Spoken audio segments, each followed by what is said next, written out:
Saludos y bienvenidos a un nuevo programa de Telenit Entrevista. Esta noche volvemos a tener con nosotros al portavoz del Partido Socialista, Héctor Díez, para hablar de los diferentes asuntos de la actualidad local. Muy buenas noches. Muy buenas noches, un placer. La actualidad de las últimas semanas pasa por esa candidatura de Elche, Agencia Espacial Española. Ayer precisamente se presentó ese registro oficial, una candidatura que, tal y como ha dicho el alcalde, pero también el presidente Ximo Puig, no solo es la candidatura de Elche, sino también de toda la Comunidad Valenciana. ¿Por qué Elche debe acoger esa sede de la Agencia Espacial Española? Bueno, yo creo que en primer lugar porque cumplimos todos los requisitos que marca el Gobierno de España para poder acoger esta agencia estatal que busca ubicación definitiva por las comunicaciones, por el entorno, por contar con universidades de primer nivel y desde luego también por disponer de un inmueble que, si me permite la expresión, es llave en mano, está disponible para entrar mañana mismo, ¿no?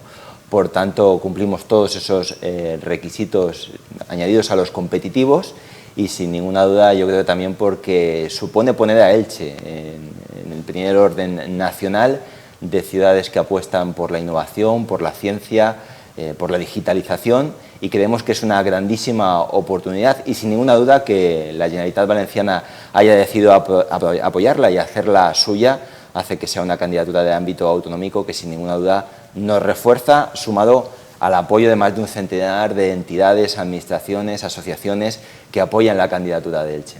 A lo largo de este mes de noviembre conoceremos a la ciudad ganadora. Junto a Elche hay otras 19, algunas con importante renombre, favoritas, como por ejemplo Teruel o también está Sevilla. Elche tiene posibilidades. ¿Qué supondría para Elche ubicar esta sede, ya no solo a nivel social, sino también económico? Bueno, sinceramente creemos que Elche tiene muchas posibilidades. Por un lado, como le decía, poder cumplir con todos los requisitos que pide el Gobierno, pero al mismo tiempo también por el potencial que tenemos como ciudad y desde el punto de vista también empresarial e industrial, ¿no? Somos un municipio de primer orden nacional en ese aspecto y desde luego nos favorece mucho el entorno en el que vivimos, ¿no? Esta zona de la provincia de Alicante, con todo el potencial que tiene, cerca de Alicante, del aeropuerto, tenemos hasta 3 estaciones del AVE en menos de una hora y desde luego el contar con esas universidades, pero también con el tejido empresarial que tenemos, que puede ser auxiliar de esa futura agencia espacial, yo creo que nos hace ser optimistas con respecto a poder conseguir la candidatura. ¿Y qué supondría? Yo creo que, como siempre hemos dicho en estos días, no es la agencia en sí, sino lo que puede suponer, ¿no? A nivel de, por primera vez, tener una institución de ámbito nacional en Elche, pero por otro lado también por las relaciones que puede tejer la agencia con las universidades, con el tejido empresarial y por la potencia socioeconómica que puede tener, ¿no? Porque al final es ponernos en el mapa aeroespacial mundial y desde luego también de alguna manera estamos convencidos de que eso puede suponer favorecer el desarrollo de nuestra ciudad. Como venimos diciendo los últimos días, uno de esos puntos fuertes ha sido ese amplio apoyo, más de un centenar de organismos de toda la Comunidad Valenciana, todos los grupos políticos también lo aprobaron por unanimidad, otras instituciones como por ejemplo la Diputación de Alicante. Sin embargo, el PP afeó que en esa presentación oficial de la candidatura de la pasada semana, pues que no se invitara al presidente Carlos Mazón. Bueno, yo creo que en este caso creo que todos estamos de acuerdo en que es un gran proyecto de futuro para Elche el poder acoger esta agencia espacial y creo que hay que centrarse en lo positivo. Todas las fuerzas políticas de Elche hemos respaldado la decisión con una declaración institucional conjunta, con un pleno aprobando la candidatura por unanimidad. La Generalitat la apoya también, la Diputación también. Y más allá de quién pudo estar o quién estaba invitado o no al acto, yo creo que hay que centrarse en este momento en que Elche consiga la candidatura, ¿no? Por tanto, no creo que sea el momento para polémicas estériles. A veces en política caemos fácilmente en el si tengo que estar yo en la foto o no, quién tiene que estar. Lo importante es Elche y lo importante es que Elche consiga la candidatura, independientemente de quiénes estemos, porque al final las personas estamos de paso y la agencia viene a quedarse. Un gran proyecto de ciudad que la idea es que se ubique en Elche Campus Tecnológico, en el complejo del parque empresarial. ¿Cómo va ese proceso de ampliación del parque? Bueno, pues en este momento estamos ya en los pasos finales de ese futuro desarrollo de ampliación de Elche Parque Empresarial, y la empresa municipal Pimesa está trabajando con una empresa contratada para el cometido en ese nuevo sector urbanístico que tiene que dar paso a la ampliación después de haber pasado un larguísimo periplo burocrático y administrativo por el Gobierno de España, la Generalitat, todos los organismos que han tenido que informar de manera sectorial, confederaciones hidrográficas, aeropuertos, etcétera, y por tanto lo que preveemos es que en este futuro año 2023 podamos tener ya ese proyecto por fin de ejecución y que de una vez por todas podamos ver esas obras de ampliación que van a ser muy necesarias para que Elche pueda seguir creciendo y atrayendo empresas, y desde luego esperamos también que en ella pues esté la Agencia Espacial en ese campus tecnológico. Si hablamos también de actualidad, en unos días se cumple ese primer aniversario de la entrada en vigor de la ley del palmeral. En estos 12 meses, ¿qué ha supuesto esta nueva ley para la protección del palmeral? Es poco tiempo, pero ya se han visto avances. Bueno, yo creo que fundamentalmente lo que nos ha permitido esta nueva ley es tener un marco legislativo que da una mayor seguridad al palmeral en cuanto al desarrollo urbanístico y en cuanto a el futuro de los huertos de palmeras, e independientemente de otros factores. En el momento en que hay una ley aprobada, desde luego eso nos permite decir que el palmeral en su conjunto, los ejemplares son todos bienes de interés cultural y por tanto su grado de protección se ha incrementado, ¿no? Y eso ya de por sí yo creo que es un éxito. Ahora bien, la nueva ley da lugar a otro tipo de desarrollos en cuanto a la protección del palmeral, y en este caso el Gobierno municipal en este momento está licitando un contrato para actualizar el censo de palmeras, cuestión que es necesaria también dentro de la ley, ya que, como le decía, ahora son bien de relevancia, bien de interés cultural, y por tanto tenemos que hacer ese nuevo censo para ver cuál es la nueva situación. Prevemos que próximamente se puedan poner en marcha los nuevos órganos de gobierno del palmeral, el patronato y la junta gestora. Independientemente de eso, la gente tiene que tener la seguridad de que con la disposición transitoria que tiene la ley sigue reuniéndose la junta gestora y tomando decisiones en cuanto a las licencias que tienen que ver con los trasplantes de palmeras y con cualquier otro tipo de actuación que pueda afectar al palmeral. Así que sin ninguna duda pues está suponiendo ya de primeras una mayor protección, y ahora tenemos que ir desarrollando todas esas partes que permite la ley, entre ellas la de la financiación, ¿no? Que desde luego no vamos a dejar de reivindicar que se cumpla la ley progresivamente, poco a poco, pero la Generalitat tiene que ir haciendo mayores esfuerzos en apoyar al mantenimiento del palmeral de Elche. Precisamente esa nueva ley implicaba que la Generalitat debería dar mayor financiación para esa conservación y mantenimiento. Sin embargo, para este 2023 se ha congelado esa partida de 200.000 euros, que incluso ustedes han dicho que es insuficiente para cubrir esa labor de conservación. Así es, reconocemos que se hizo un esfuerzo importante hace ahora un año, triplicando los fondos, pasando de 50.000 euros a 200.000 euros. Se reconoce, se agradece, pero la realidad y la objetividad dice que no es suficiente para alcanzar ese 50% que dice la ley de costes del palmeral, ¿no? Y por tanto seguimos reivindicando que hay que ir incrementándola.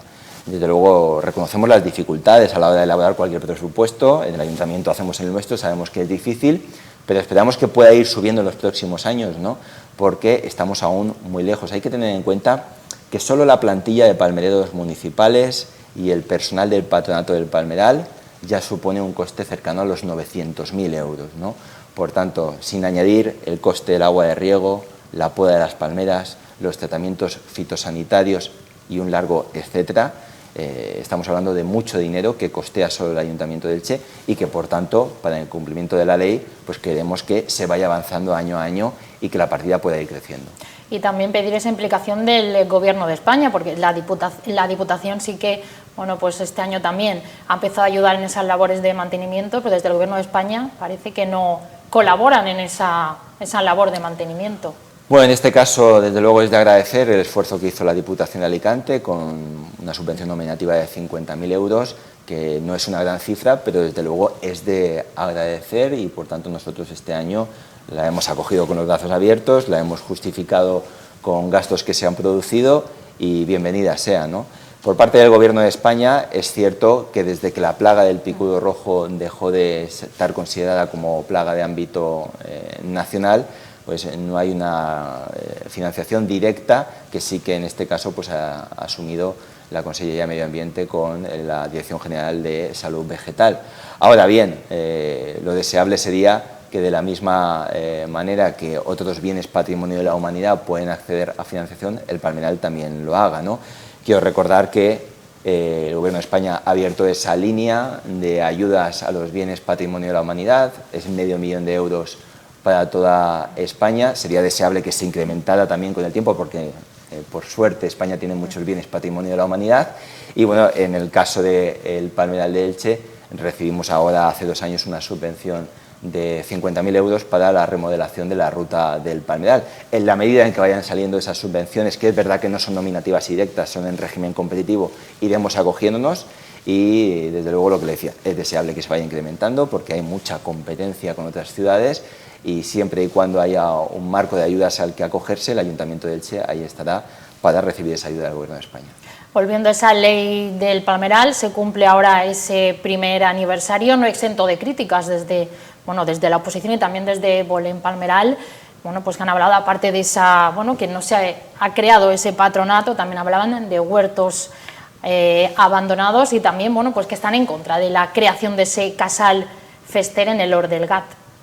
Bueno, yo creo que hay que ir por partes, ¿no? Por un lado, en cuanto al patronato, que a nadie le quepa duda, el patronato sigue funcionando, tiene su personal en Puerte Ortices, se siguen gestionando todas las licencias, porque al final el patronato, su principal cometido es el gestionar las licencias de los huertos, es decir, y también de las palmeras que tenemos en el resto del término municipal. Cuando alguien quiere trasplantar una palmera, cuando alguien quiere talarla porque se ha secado o porque ha estado afectado por plaga, tiene que hacerlo a través del patronato para hacerlo correctamente, y ese es el principal cometido del patronato, e independientemente de que los nuevos órganos aún no se hayan nombrado oficialmente, se sigue reuniendo el patronato, su personal sigue estando trabajando, y precisamente en este mes de noviembre, antes de que acabe el mes, va a haber una reunión de la Junta Gestora para ir dando salida a todas las licencias. Eso por una parte.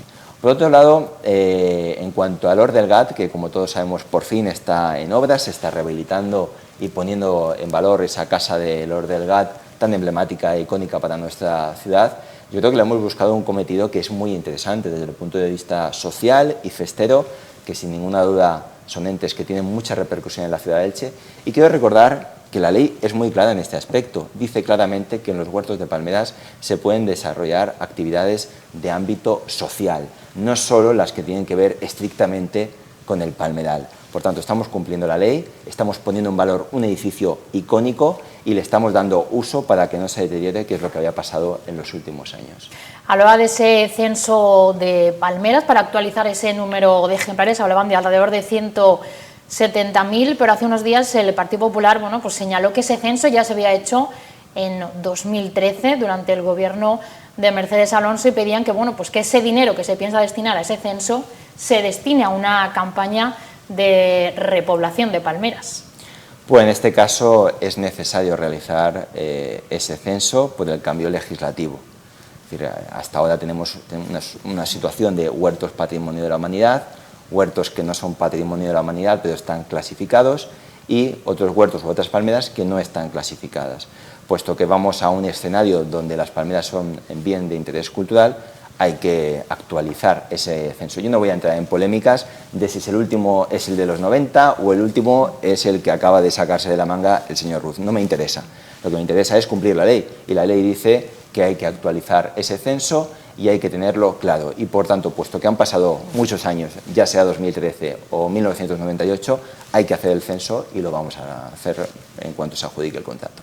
Y al margen de ese censo también se continuará con esas campañas de repoblación. Hace unos meses se llevaron a cabo diversas jornadas y más de 1.500 palmeras se plantaron en nuestro palmeral. Así es, fue yo creo una experiencia muy bonita, y tengo que agradecer a toda la ciudadanía en general que participó en esas jornadas. Más de 300 personas participaron en esos 8 domingos que realizamos las jornadas de repoblación, y como bien comenta, 1.500 palmeras que se suman a nuestro patrimonio de la humanidad, en huertos que están catalogados y que desde luego que necesitaban de ir rejuveneciendo, ¿no? Desde luego hay que pensar que el palmeral es un bien vivo y por tanto si no vamos regenerándolo, pues algún día no lo tendremos, ¿no? Y es una labor importante.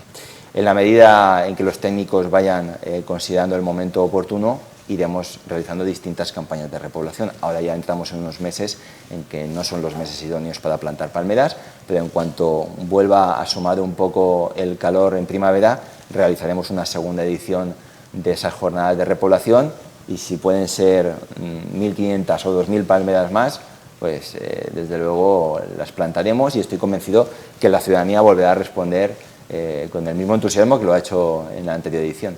Seguimos hablando de huertos, el de Rastoy, ya han finalizado esas obras, pero ya han surgido primeras críticas de vecinos y de algunos grupos de la oposición, bueno, pues principalmente por la gran cantidad de cemento, también por esos desniveles peligrosos.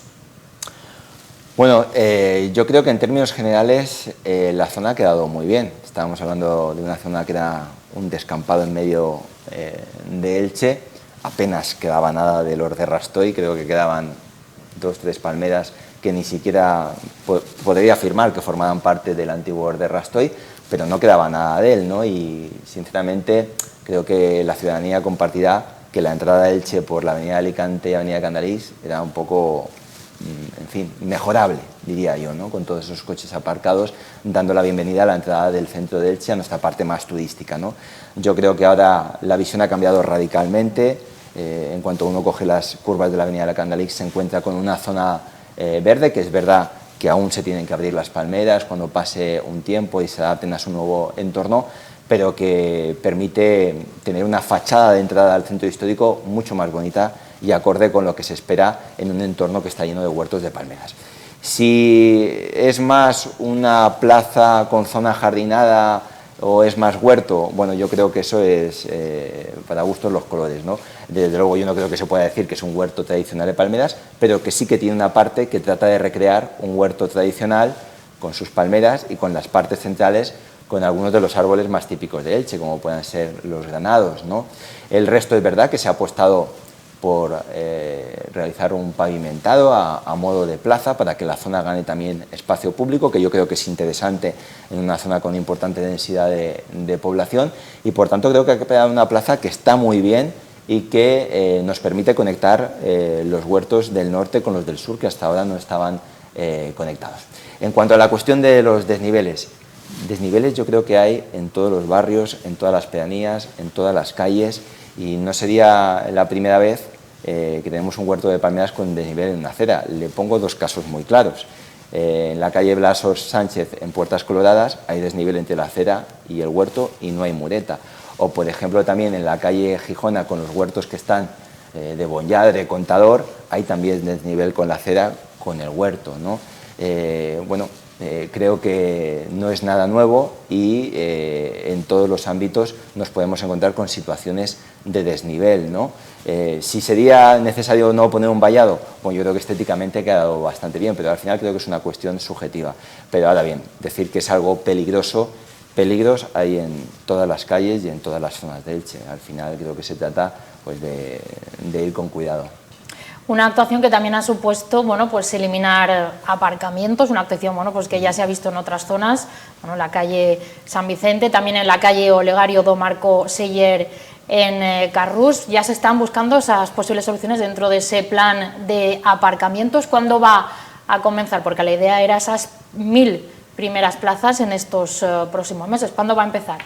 Bueno, nos comprometimos en un primer año señalizar 1.000 plazas de aparcamiento y este mismo mes ya se están señalizando plazas. Ya tenemos la situación de la calle Sisto Marco en Altavix, donde hay una zona que estaba en línea y se ha pasado a batería ganando plazas de aparcamiento, y vamos a actuar también en Carrús Este, en las calles Piaña y Ausías Mar, también pasando de línea a batería, lo que nos va a permitir también ganar plazas de aparcamiento en zonas que están densamente pobladas y que hay muchos vehículos. La Junta de Gobierno de hace 2 semanas adjudicaba por fin los contratos de conservación de espacios públicos, que son los que nos van a poder permitir reconvertir solares en aparcamientos y, como ya hemos comentado en alguna ocasión, tenemos pensado actuar en la Ronda Vall d'Uixó, en el polígono de Carrús, donde la Asociación de Empresarios nos ha pedido más aparcamiento. También vamos a actuar en la calle Costa Rica, en Carrús, donde también hay un solar municipal que es muy interesante para convertir en aparcamiento, o por ejemplo en la avenida de Santa Pola, donde al lado del Instituto Sixto Marco hay otra posibilidad de solar dotacional de pasar a aparcamiento consolidado, ¿no? Y de manera provisional, en cuanto finalicen las próximas semanas los trámites de expropiación del solar donde irá el futuro Palacio de Congresos, también se va a adecuar para que se pueda aparcar, al mismo tiempo que se van a hacer otras actuaciones como pasar de línea a batería, por ejemplo en la calle Josefina Manresa en Antaix Universidad, ¿no? Por tanto, vamos a desplegar toda una serie de actuaciones que van por los distintos barrios, en las zonas donde más dificultades hay de aparcamiento, y esperamos que todas estén acabadas para en torno al mes de marzo o abril. Más asuntos, hablamos ahora de patrimonio. Ayer, bueno, pues el Partido Popular proponía la creación del Patronato Municipal de Patrimonio Histórico, bueno, pues para acelerar la conservación de diferentes elementos del patrimonio local, y bueno, pues ponía ejemplos como el Molí del Real, la Torre de Resenblanc, que no estaban, bueno, pues en las mejores condiciones. ¿Cree que esta es una propuesta, bueno, pues viable para mejorar el patrimonio local? Bueno, lo cierto es que el hecho de que haya un órgano como un patronato para gestionar el patrimonio no es estrictamente necesario, ¿no? En esta ciudad antes teníamos, por ejemplo, el Instituto Municipal de Cultura, que también era un organismo autónomo dentro del ayuntamiento, y el Partido Popular, cuando gobernó con el señor Ruz, decidió quitarlo, ¿no? Ahora la propuesta es recuperar ese tipo de órganos. Bueno, me resulta un poco contradictorio, que cuando uno gobierna los quite y ahora que quiere gobernar dice que los va a poner, ¿no? De todas formas, lo importante es actuar, más allá de que el órgano sea un organismo autónomo o sea el Ayuntamiento de Elche a través de la concejalía correspondiente, ¿no?